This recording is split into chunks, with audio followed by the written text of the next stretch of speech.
Hello, welcome back. Today we're going to be talking about direct variation, systems of linear equations, quadratic equations, and probability. Our first thing we're going to talk about is direct variation. Now, direct variation is a linear function, meaning it makes a line. Now, our line's going to go through 0, 0, and it can always be solved using a proportion. So if we draw a graph for a linear function, it's going to look something like this. A system of linear equation is when you have two or more equations that use two or more variables. The solution to a system of linear equations is the intersection point where the two lines intersect. On a test, anytime you see two equations in the same problem, you're going to solve both for y, then you're going to graph them on your graphing calculator, then you're going to go through these steps. After you get it in your graphing calculator, you're going to go second, trace, 5 stands for the intersection, and then you're going to press enter 3 times. Now I've got a couple notes to add. Infinite solutions is when you have the exact same equation or exact same line, but you started off with two equations that kind of look different. No solution are lines that have the same slope, meaning that they are parallel when you graph them. So you're going to be tested with a couple of equations that look like this. Now remember, our first step is to get y by itself into both of those equations. So we're going to start with the first one, and you know it's negative 3x plus y equal to 2. So we're going to add 3x to both sides first. This gives us y is equal to 3x plus 2. Now our other one is 6x minus 2y equal to 2. We're going to subtract 6x, giving us, now that's a negative 2y still, so we get negative 2y equals negative 6x plus 2. Then you divide all of your terms by negative 2. This gives us y is equal to positive 3x minus 1. So the two equations we're going to punch into our calculator are y equals 3x plus 2 and y equals 3x minus 1. Now you might notice right away the slopes are the same, so we should have no solution. Let's graph it just to make sure. So we get our calculator, turn it on, go to your y equals screen, and we add 3x plus 2 and 3x minus 1. We graph it, and we notice the two lines are parallel. If they weren't parallel, then we'd have to do the second trace intersection thing. So this one's pretty much done. You notice since the two lines again are parallel, have the same slope, you have no solution because there's no point where they intersect. Here's another example of solving a linear system. So what I want you to do is go ahead and get y by itself on both those equations, pressing pause, and when you're ready to see the answer for both those, please press play. So I went ahead and I got the first equation, I got y by itself. Now you're going to want to reduce that in your calculator, so you can go negative 2 divided by negative 4, giving us y equals 0.5x. 6 over negative 4 is a negative, so we just write minus 1.5. And for the other equation, I'm going to get y by itself by getting y by itself on the right hand side. So I'm going to subtract 18 from both sides, giving us 6x minus 18 equals 12y. Then I divide everything by 12 on both sides, giving me, now you can again reduce those in your calculator. Y equals 6x over 12 is 0.5x. Negative 18 over 12 is negative 1.5. Now I know the equations that we're going to type in our calculator are, one's y equals, the other is some stuff equals y, but if you'll notice, both those equations are exactly the same. So if you remember what we wrote, before we even punch these in our calculator, you can tell right away that there are infinite solutions. Now if we take a look again, get your calculator, type both those in, and I didn't reduce, but you type them in and you go to graph, you'll only see one line. And if you go to second graph, your table, you'll notice the y values are the same no matter what x is. See, that means that the y values are the same all the time, so there are infinite solutions. Infinite times the y's are the same. If you try to do your second trace intersection, it wouldn't work too well either. So again, our answer to that one was C, there are infinite number of solutions again because the equations were exactly the same, or it gave you two lines. And also again, the way you can tell that on a calculator is if you only see one line on your calculator, it's a good idea to go second graph and look at your table. If all your y values are the same, that means again that there are infinite solutions. For a third example of solving using a linear system using the graphing calculator, I went ahead and gave you a couple of y equals. They're already solved for y. So that first long step's already done. All you need to do is type in your two equations, 2x minus 5 and negative 3x plus 4, and graph. Now for the first time you should see two lines that actually intersect each other. So let's go over the steps of how you find that intersection. You go second, trace is your button right here, trace. Then you scroll down till you get to the word that says intersect, press enter. Then you press enter 3 times and you get your intersection, which is your solution point. So if you ran into a multiple choice question or maybe a fill in the blank question that says what's the solution to this system, what you would need to do would be to write down or find the answer choice that matches 1.8 comma negative 4. So it would be written 1.8 comma negative 1.4. Now you'll not only be asked to solve systems, but you'll also be asked to write a system of equations from a verbal situation. So this situation right here, there are 110 people at a wedding. The number of men is 12 more than the number of women. Which system of equations shown to the right, or shown below rather, can be used to determine the number of men and the number of women at the wedding? So this one's really more of a reasoning or a logic problem, linking the letters and equations to the verbal situation that you're given. So there are 110 people at the wedding. What are the people of the wedding made up of? Well, think about the situation. The number of people at the wedding is made up of women and men. So if you add up the number of men plus the number of women, you should get the total number, 110. So we're looking for equations that have m plus w equals 110 or w plus m equals 110. Well, that fits A. So A's got that going on. B does not, so B is not the correct answer choice. And C doesn't work, or does work also, and so does D. So our next question is, what is this part about the number of men is 12 more than the number of women? Well, those questions are always tricky, and it's a better idea to make yourself a table, men and women. So if there are 12 more men than women, if there is one woman, how many men are there? Well, there should be 13 because there's 12 more men than the number of women. If there are 2 women, how many men are there? Well, 14 because again there are 12 more. So this means that the number of men is equal to the number of women plus 12. I know it's backwards from how we say it, but this is what it says. The number of men equals 12 more than the number of women. So anytime you see that word is, it usually means equals. The number of men, m, equals 12 more than the number of women. So we're looking for men equals women plus 12. You notice that only fits one situation, which is C. So now we're going to take a look at something called quadratic functions. Quadratic functions make a parabola. You're going to make a parabola when you graph it. The x has an exponent of 2. It uses something called the standard form, y equals ax squared plus bx plus c. Notice just the y is by itself, and your largest exponent is a 2.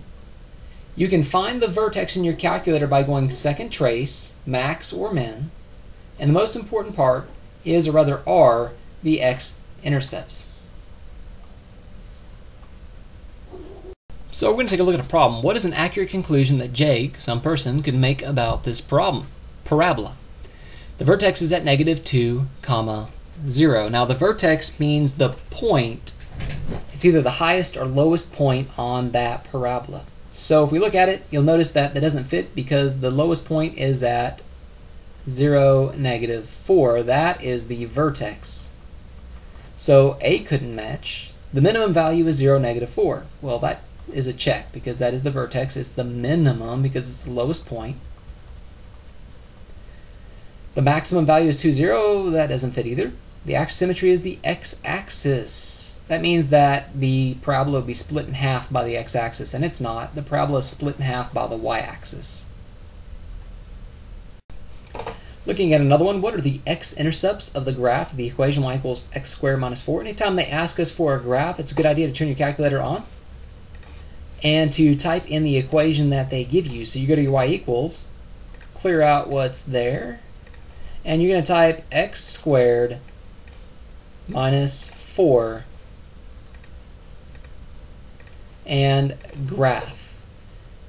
It may be hard to see, but you notice the parabola crosses the x-axis at negative 2, 0 and positive 2, 0. So look, it crosses right here and right here, negative 2, 0 and positive 2, 0.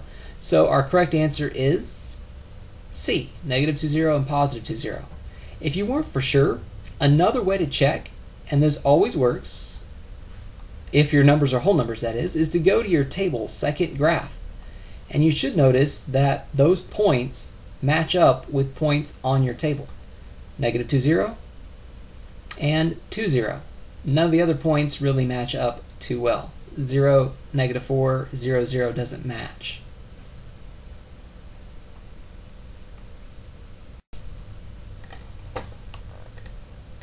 So we can do something called changing the parameters of a quadratic function. And the parameters are the a and the c. The value of a affects the width of the parabola. Changing the value of c will cause a translation up or down of the parabola. And always use your calculator. And you can always look at the table.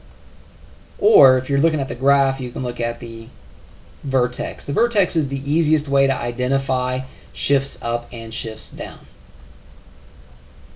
So we're going to be tested looking at an equation right here. If the coefficient of x squared in the function y equals negative 2x squared is multiplied by 2, how is the graph of y equals negative 2x squared affected? And what you're going to want to do is first type in the first equation they gave you, negative 2x squared. Now they give us some vocabulary here that you may not remember, and that is the word the coefficient of x squared. The coefficient is just the number next to it, so they're going to take the negative 2 and multiply it by 2. What does that make our new equation? Well, the answer is it makes our new equation negative 4x squared because we multiplied it by negative 2.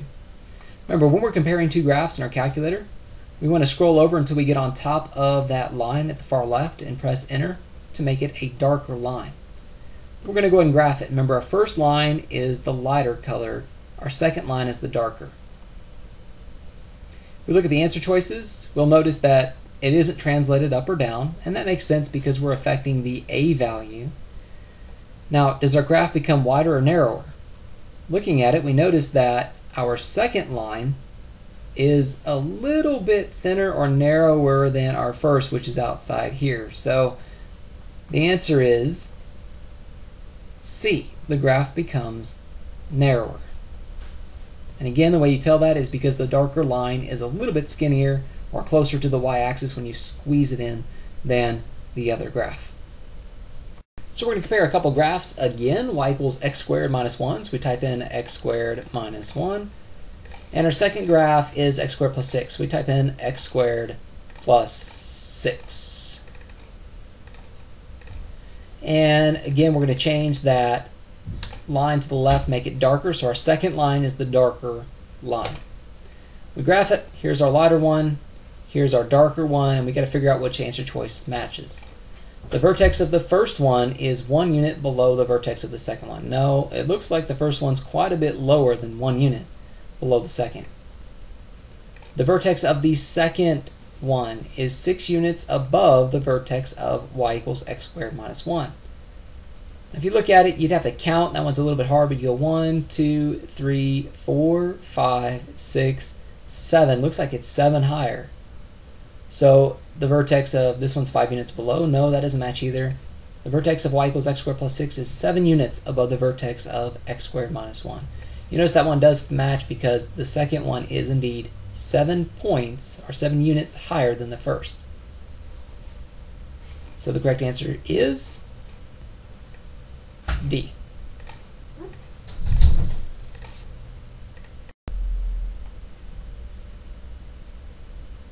Roots and solutions and zeros of a parabola are the x-intercepts of the function. It's where the parabola, or your little U shape, crosses the x-axis.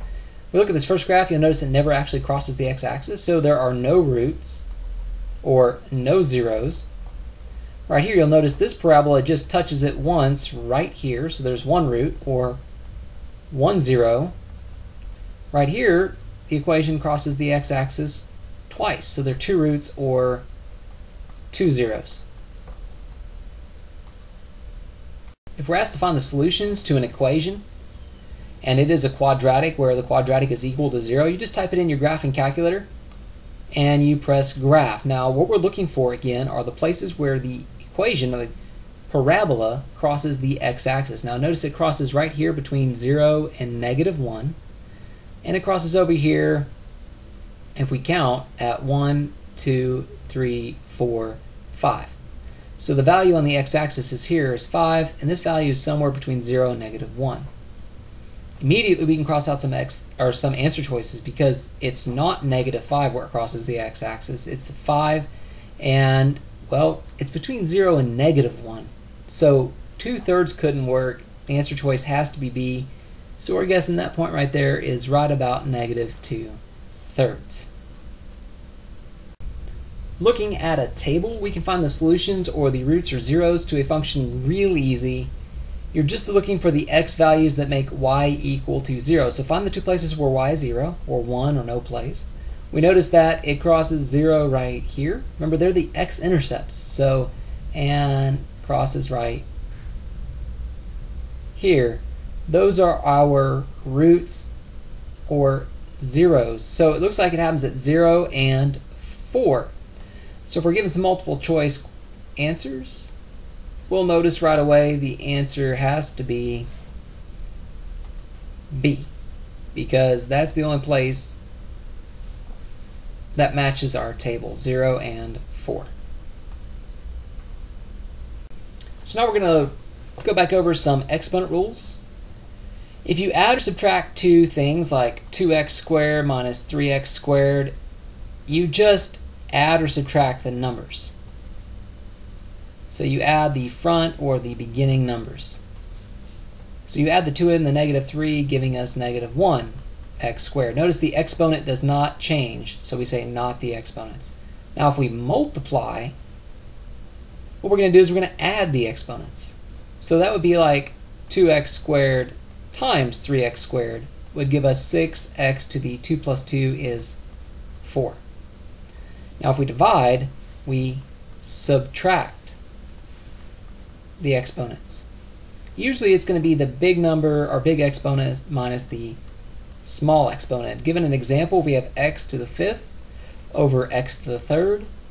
That would be x to the 5 minus 3 or x squared. So when you're dividing, you subtract exponents. Powers, we multiply the exponent. That means you have an exponent inside and outside the parentheses. For example, if I gave you 2x to the 7th to the 3rd, you would take the 3 exponent and you would take it to both exponents on the inside, giving us 2 to the 3rd, because 1 times 3 is 3, times x to the 21st, because 7 times 3 is 21. And usually that answer, they simplify the 2 to the 3rd so that we go to 8x to the 21st. So to recap real quick again, if you add or subtract the 2, you don't do anything to the exponents. If you multiply two things that have exponents, then you add the exponents. If you divide two terms, then you subtract the exponents. And if you have an exponent inside and outside the parentheses, you multiply the exponents. Which of the following expressions is equivalent to x to the y z? Oh my gosh, there are no numbers. So what do? Well, you think about your exponent rules. Remember what I said? If you have an exponent inside and outside the parentheses, you multiply them. So it's going to be x to the y times z. Well, there's only one answer that matches that. It's got to be B. Now comes the fun part. They're going to link or put together geometry and your exponent rules at the exact same time. A water tank is in the shape of a cube, has an edge of 10 squared x meters long. Which expression represents the volume of the tank? And we have a couple things to look at. First of all, it's a cube. Its edge length is 10 squared x, and we're trying to find the volume. If you look at your formula chart, you'll notice that volume of a cube is equal to the side length to the third power. So our side length, or our edge length in this case, is 10 squared x. So we go 10 squared x, we substitute that in for the s, put it in parentheses, then we do our third power on the outside. We have to distribute that third power to all the exponents on the inside, giving us 10 to the 2 times 3, or 6. X to the 1 times 3, which is 3. So our volume is 10 to the 6, x to the third, and that matches with the answer choice C. So on to geometry, properties of similarity. Two figures are similar, that means they're the same shape but different size. The corresponding angles of similar figures, that means the angles that are in the same spots on the shape, are the same or congruent. The lengths of corresponding sides are proportionate, so we use proportions to solve.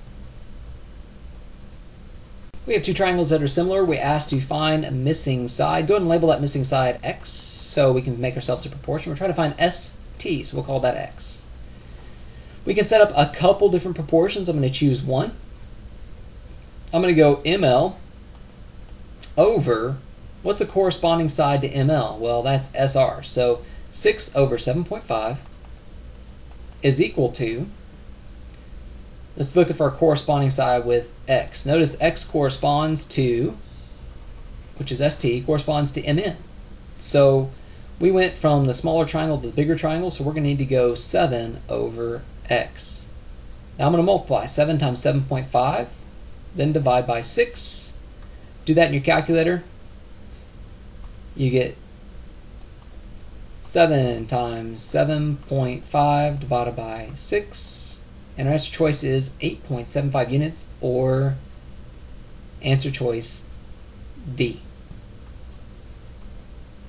On to right triangles. For right triangles, you use the Pythagorean theorem when you know two sides and you need a third. So we're looking at this equation, or this example right here. We know two sides. We actually know our two legs. That would give us our A and our B, and we need to know our third side. So our question is going to be, what's the distance from the sailboat to the buoy? And to do that, we're going to use a little bit of algebra, giving us a squared plus b squared equals c squared. A is 1.8 squared plus b is 2.4 squared, and that's all going to be equal to c squared. So we go ahead and square those in our calculator. 1.8 squared plus 2.4 squared. 1.8 squared plus 2.4 squared. Press enter. We get 9. So we know that c squared is equal to 9. Now we don't want c squared, we want just plain old c, so we take the square root of both sides, giving us c, and you can take the square root of 9 in your calculator. C is equal to 3. So if we were to take a look at our answer choices,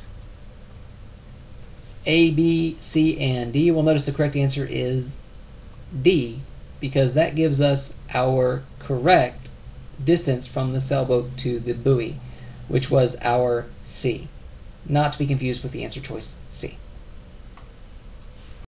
So now we're going to take a look at a probability.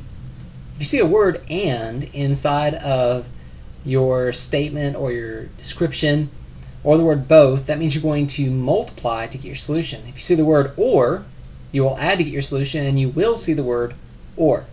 Probability is always a ratio, the amount of successes over the total. So looking at a situation, Mike has a stack of 10 cards randomly numbered from 1 to 10. If he randomly chooses 2 cards without replacement, what is the probability that Mike will pick 2 odd numbered cards? There's a lot of important information inside of this statement right here. First of which, he's got a stack of 10 cards, and they're numbered from 1 to 10. He's going to choose 2 cards. Now, this is a big one. without replacement. Now that's big because that means he's going to pick one, not replace it, and then pick another. And we want to find out what the probability is that he's going to pick 2 odd numbered cards. So the numbers 1 through 10, how many odd numbers are there to begin with? The answer is, for that first card, he's going to get 5 out of 10 probability for the first card.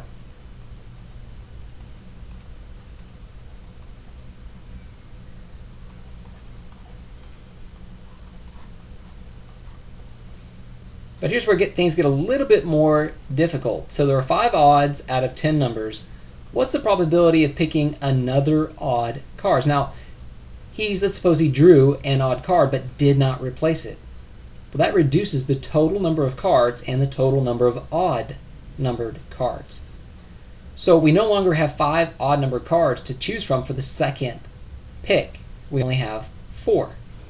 And we no longer have 10 cards total in the deck, we have 9. So our total is going to be 5 over 10 times 4 over 9. Remember, multiply top to top and bottom to bottom when we're multiplying fractions, giving us 20 over 90. When we reduce that fraction, which you can do in your calculator, I'll show you how to do that. Turn your calculator on, and we're going to go 20 over 90. Now, if you want to reduce a fraction in your calculator, you can go math, enter, enter, and it turns it into 2/9. So our correct answer choice is 2/9,